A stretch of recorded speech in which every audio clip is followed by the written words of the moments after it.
Part first inorganic chemistry में आज अपन MOT को ही आगे लेते हैं।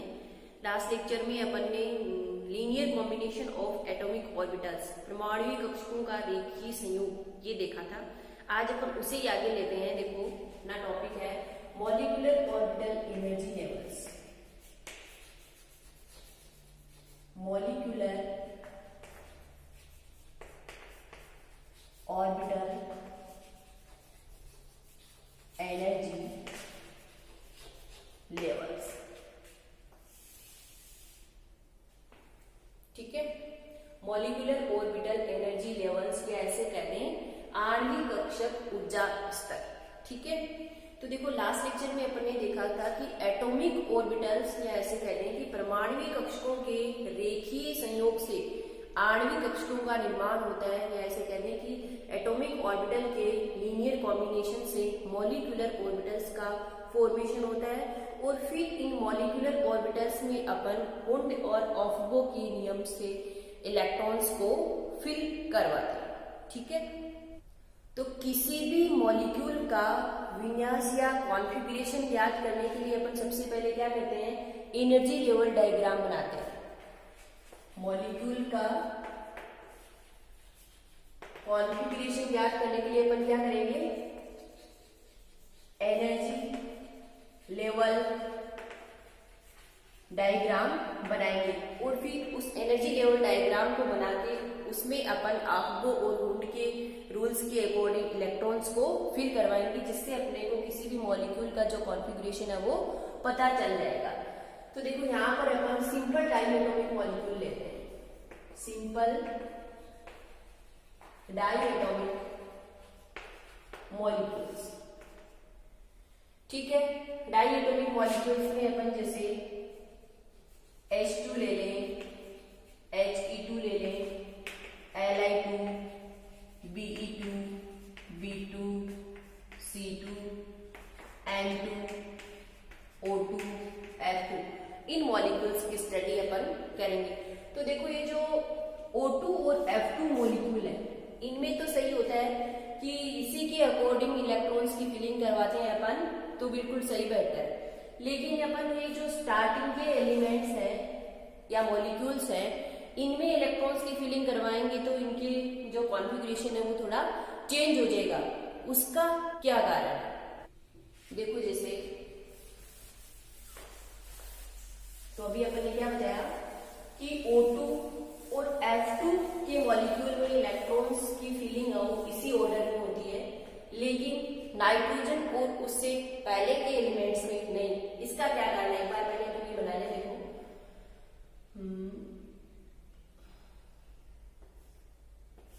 ये है 1s और 1s।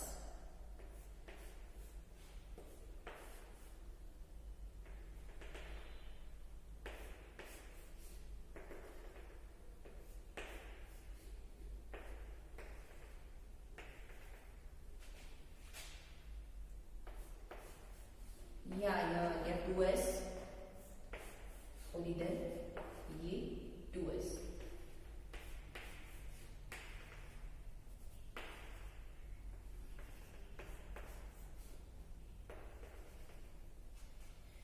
यहां पे देखो ये इधर क्या है, एनर्जी लेवल 1s इनसे दो मॉलिक्यूलर ऑर्बिटल सिग्मा बनाएंगे, S orbital sigma 1s bonding, ये क्या हो गया सिग्मा 1s एंटी बॉन्डिंग, ये 2s ऐसे सिग्मा बॉन्डिंग बनाएगा, जिसकी एनर्जी कम है वो बॉन्डिंग सिग्मा 2s बॉन्डिंग, ये हो जाएगा सिग्मा 2s एंटी बॉन्डिंग। ऐसे ही अब यहां पर क्या आ जाए, 2p आ जाए,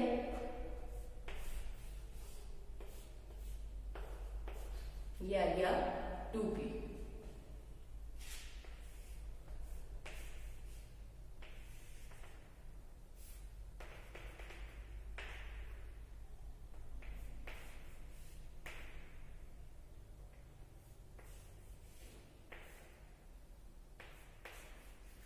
ये ऐसे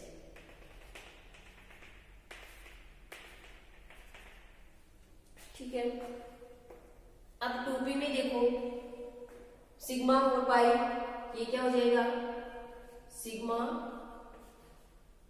2p एक्स बॉन्डिंग, ये पाई 2p वाई बॉन्डिंग, पाई 2p जेड बॉन्डिंग। इसके ऊपर कोई पाई 2p वाई एंटी बॉन्डिंग, पाई 2p जेड एंटी बॉन्डिंग, और ये हो जाएगा sigma 2p x anti bonding. ऐसे ही अपन एक बार फिगर और बना लें।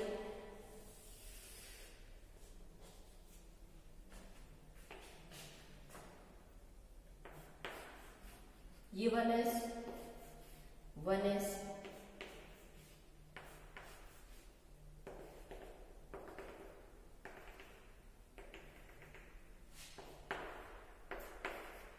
Sigma 1s bonding, sigma 1s anti bonding, और ये यहाँ आ जाए 2s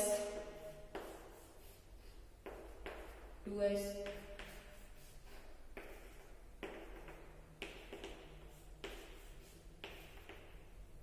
ये सिग्मा 2s बॉन्डिंग, ये सिग्मा 2s एंटी बॉन्डिंग।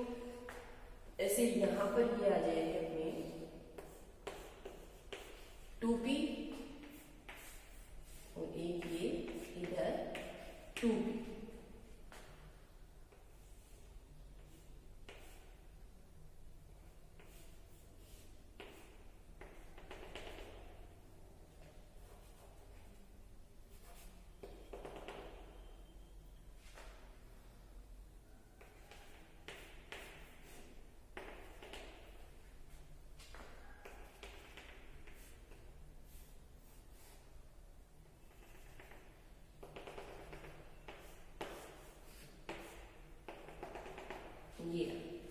ये यहां पर कोई क्या आ जाएगा पाई 2p वाई बॉन्डिंग, पाई 2p Z bonding, sigma 2p x bonding, और ये यहां पर क्या आ जाएगा sigma 2p x anti bonding, और ये पाई 2p वाई एंटी बॉन्डिंग, पाई 2p जेड एंटी बॉन्डिंग। ये अपन ने देखो दो अलग अलग एनर्जी लेवल के डायग्राम है वो बनाएंगे। यहाँ तक दोनों में सेम है, 1s 2s तक सेम है, लेकिन 2p में देखो यहाँ पर थोड़ा सा क्या है फर्क है कि इस डायग्राम में तो पाई 2p ऑर्बिटल्स की एनर्जी है वो सिग्मा 2p की बजाय क्या है ज्यादा है बॉन्डिंग में, तो और एंटी बॉन्डिंग में इसका उल्टा है। और इधर देखो सिग्मा 2p एक्स बॉन्डिंग की पाई 2p बॉन्डिंग की बजाय क्या है ज्यादा है। तो ये दोनों में अलग है, देखो यहाँ 1 2 2 1 इधर दिख रहा है 2 1 1 2 ऑर्बिटल, ठीक है। तो देखो N2 तक के मॉलिक्यूल तक तो ये ठीक है, ठीक है। और ये है N2 से ऊपर के जो मॉलिक्यूल होते हैं जैसे O2 और F2 उनके लिए सही है। तो अभी अपन ने क्या बात करी कि O2 और F2 तक तो ये जो इलेक्ट्रॉन्स की फिलिंग अपन करवाएंगे ये इसी ऑर्डर में है, लेकिन N2 और उससे पहले के जो एलिमेंट्स हैं C2 B2 इनमें थोड़ा क्या है डिफरेंस है। तो ये डिफरेंस क्यों है देखो, जो पहले के जो एलिमेंट्स होते हैं उनमें क्या होता है इधर बताऊंगा आपको यहां से कि सिग्मा 2s और सिग्मा 2p जो ऑर्बिटल्स होते हैं इनमें एनर्जी डिफरेंस क्या होता है काफी कम होता है। जो प्राइमरी एलिमेंट्स होते हैं ना प्रारंभिक तत्व उनमें क्या होता है सिग्मा 2s और सिग्मा 2p ऑर्बिटल्स की एनर्जी में अंतर बहुत कम होता है। इनकी एनर्जी में अंतर बहुत कम होने से इनके इलेक्ट्रॉन्स हो आपस में एक दूसरे में एनर्जी कम होने से एक दूसरे में ट्रांसफर हो जाएंगे। तो यानी कि प्योर सिग्मा 2s और सिग्मा 2p ऑर्बिटल अब नहीं रहेंगे, क्योंकि इनके इलेक्ट्रॉन और एनर्जी डिफरेंस कम होने से एक दूसरे में आ जा सकेंगे, ठीक है। तो इसी वजह से क्या होगा कि सिग्मा 2s और सिग्मा 2p ऑर्बिटल्स में एनर्जी डिफरेंस काफी कम होने के कारण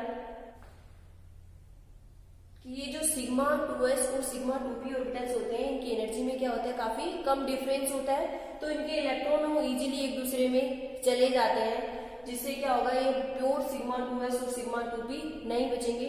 तो इनकी एनर्जी में कम डिफरेंस होने के कारण क्या होगा कि सिग्मा 2s ऑर्बिटल्स की एनर्जी तो क्या हो जाएगी, काफी कम हो जाएगी, जबकि सिग्मा 2p ऑर्बिटल्स हैं इनकी एनर्जी क्या हो जाएगी, थोड़ी अपेक्षा से ज्यादा हो जाएगी।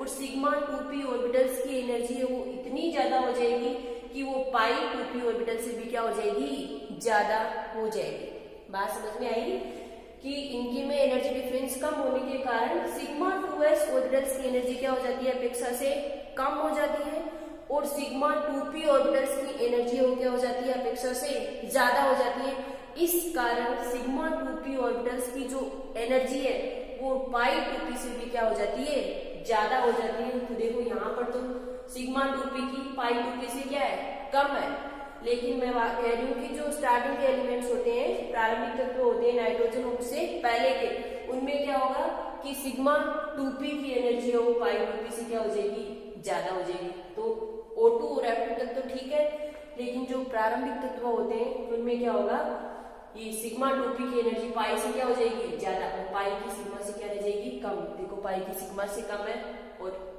सिग्मा की क्या, पाई से ज्यादा। तो ये बात हुई molecular orbitals energy level diagram की। अब इन डायग्राम के बेस पे अपन किसी भी सिंपल डाई एटॉमिक मॉलिक्यूल के लिए बॉन्ड ऑर्डर या उनमें नंबर ऑफ अनपेयर्ड इलेक्ट्रॉन कुछ भी याद कर सकते हैं, इलेक्ट्रॉन्स का कॉन्फ़िगरेशन है वो बता सकते हैं, ठीक है।